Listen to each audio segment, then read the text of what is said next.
We are back for part 3 of the Disorderly Conduction Cobra Coil Bonanza. And last we talked about upgrading the 3D printed PID to the very nice aluminum one direct from Disorderly Conduction. Today we are going to talk about a third-party maker that I came across thanks to Disorderly Conduction and also seeing him at some events around town. And his name is Treezus Heist. You can find him on Instagram. Here's his tag. Make sure to go ahead and give him a follow because he is super creative, really good with the wood, and just a really nice guy all around. And what he did was he took a double wall insulated cup. I already put my little Universe Gateson sticker on there, who's another really amazing glass artist. If you don't follow Universe Gateson, you totally should. Sorry, I little squirreled out there for a moment. But what he did was he took a double wall insulated like Yeti cup thing, it looks pretty normal, and he cut out and CNC'd this wood lid which pressure fits into the top.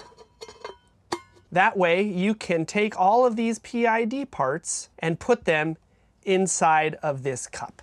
And you would ask, Moo, why would you need a PID like that? Well, let's just say that maybe on your lunch break or on a camping trip, you hang out in a van or a car or somewhere like that, or if you're at the beach or a picnic or something, it's really easy to put this in a cup holder. And like I said with the Cobra Coil, sometimes in the 3D printed one, it can be a little tippy-tippy. Now, if this is locked into a cup holder, not so much with the tippy-tippy, which is very, very cool. We're gonna go ahead and get started, and we're gonna pull this PID apart and then transfer all the guts to the cup and take a dab.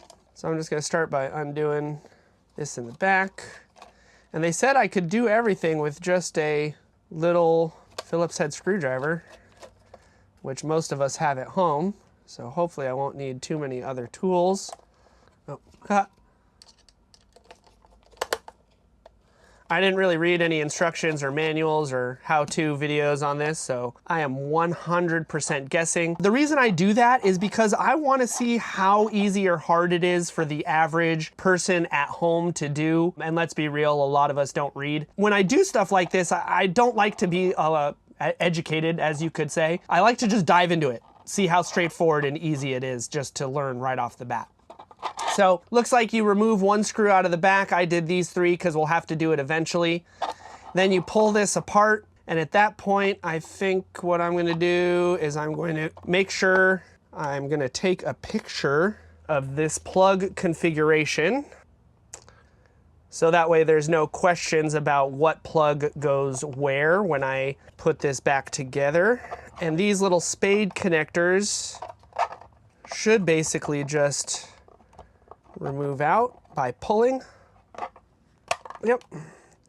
There's the black goes on the side over here. We'll just have to keep track of that. The ground and the neutral. All right, so now that I've gotten those released, it looks like I, needed to do all 3. I can pop this out.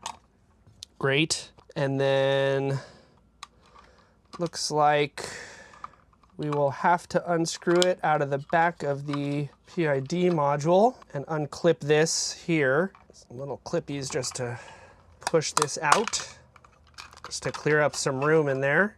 And then we're gonna bend these forward a bit to see maybe which of these needs to go. And it is really important to get these wires correct.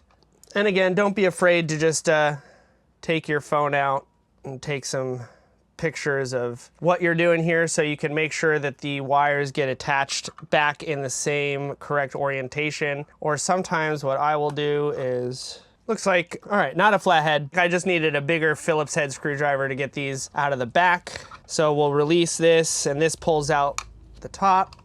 This one pulls out the top as well. And these 2 are the thermocouplers, so you want to make sure that you keep these separate from the rest of the power ones. So what I might try and do, just to not lose my place, is I'm just going to put this little sticker on these 2 to kind of try and get them to stay, so I remember which is which and which order they go in. So these ones are 6 and 7.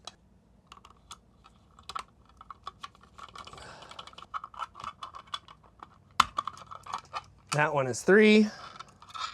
Looks like 2 I don't have to take out. And 1 goes to the power switch. So that one I think I do got to take out. A little tricky to get my hand in there. There we go. And then once you get them all out, I'm just going to kind of bend this one, see if I can get it to sneak out. There we go. And this, ladies and gentlemen, is what almost every PID that you have at home looks like. This is all it is. This little thing is the PID. Typically, these are the XMT 700 or 7000 or something like that, but it's all pretty much just the same when you get to this point. I'm gonna gently seat this little screw I just removed back. Okay, and so that's that part. We're gonna continue to take these out. Looks like for this bottom one, I can just remove this off of the button, which is another spade connector. And the button looks like it just is also pressure fit in there. So I'm just gonna use a screwdriver to push this little clip down to get that to come out of there.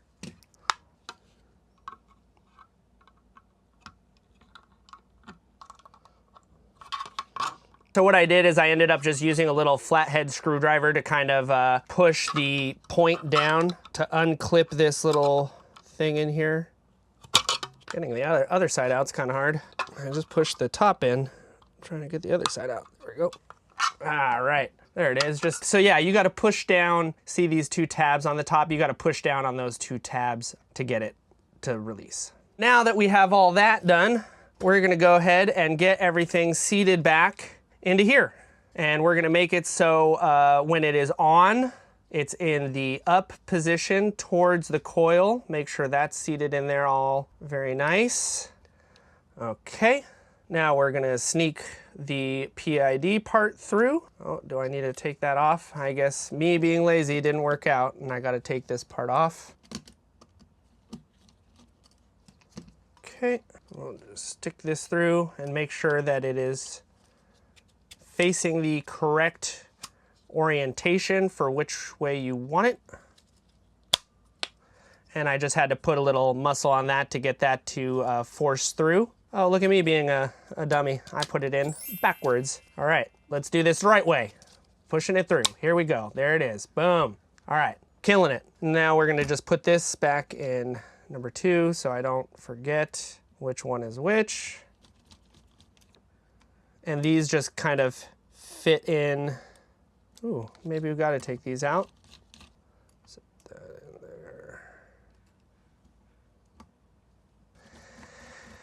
Now, all this being said, Treezus and Disorderly Conduction do sell these fully assembled, so you don't necessarily have to do that, but since I had the 3D and wanted to upgrade anyways, this was a good route for me personally to go. Okay. So now we are going to get the power plug situated. Get that in there. And then we are going to get the XLR plug in a second. First, let's get this screwed in. And it looks like he kind of just wants us to do the screws ourselves. There's no pre-drilled holes, so I'm gonna just try not to mess this up.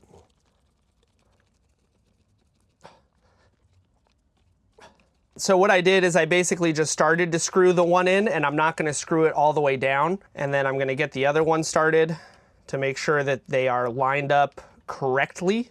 So make sure you get it nice and centered. And then it just takes some nice little force.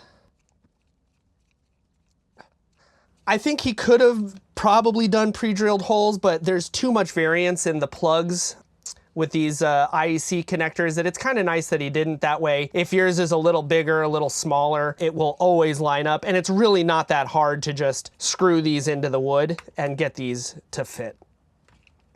So now that the power plug is all nicely seated in there, I did tighten down the one side. Now I'm gonna tighten down the other side, get this to sit all nice. Boom, we are looking good. Then we're gonna come back over to here.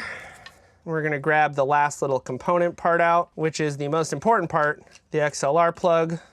I don't think we'll need that screw anymore. Okay.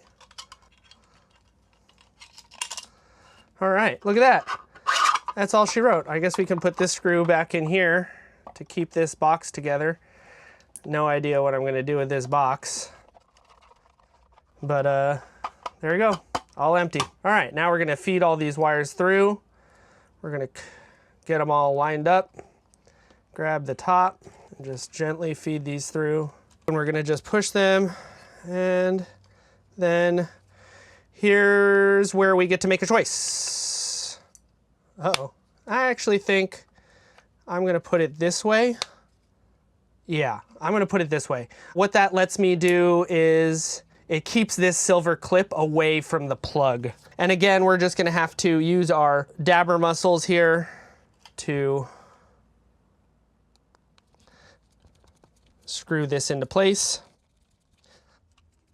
I do not suggest using a drill gun or anything like that. Don't use any battery, machine, screw gun. You'll F everything up. It's easy enough to do it by hand. Just before you start screwing, push down a little bit so it indents the wood. Turn slowly for the first couple ones, and then once you feel it catch, you can go ahead and screw it in. Yeah, you'll just, if you use an electric anything, you'll just jack this up. And you also don't want to over tight anything to split the wood. You just want to make sure that it's nice and snug. And once it's all nice and snug and you have everything connected, bum-ba-da-ba, what beauty. This idea is so cool. All right, now back over to this part, and we're gonna try and figure out how the heck this was all connected. For starters, let's go with the easy ones that I remember, which is gonna be the 2 stickered ones into 6 and 7. Put those 2.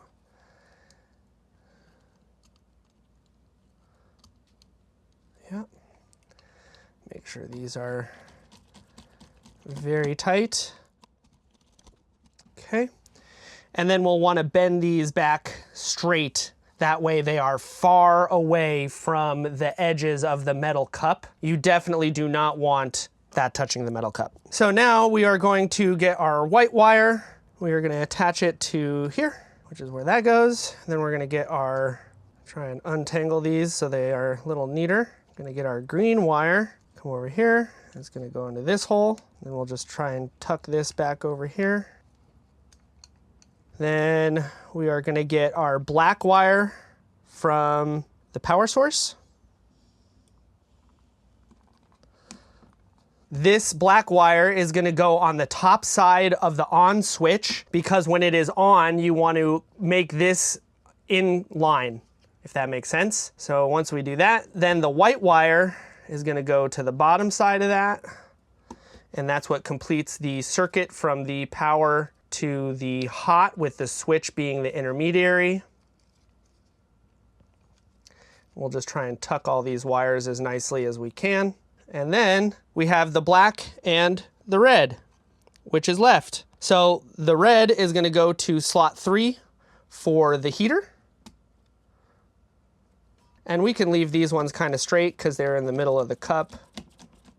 We don't have to bend them forward since they're not close to the edge. That one we didn't get rid of. And then you have your last wire, which is the black power to the PID when it is not disengaged. Okay, now we're going to make sure it's in the off position, and we are going to go ahead and plug this in. And then we're going to go ahead and turn it. Make sure you're not touching any of the back. And just before we seat it in the cup, we're going to go ahead and flip it on and see that it should say E. And we're going to turn it off. The E just means that it has no coil on the inside. But the fact that it went ahead and turned on with the appropriate on switch is a good sign. And so now, again, before we seat it in the cup, just to do a double check, we are going to go ahead and put the coil in and turn this on.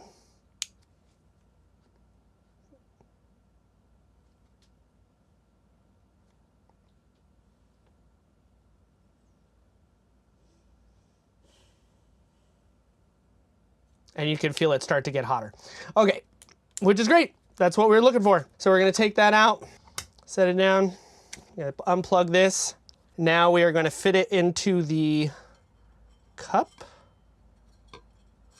And as you fit it into the cup, just make sure that none of the wires or metal bits are going to touch any of the other wires or metal bits, because you don't want metal on metal for electricity's sake. And then, you know, OCD sake, let's go ahead and get this all lined up.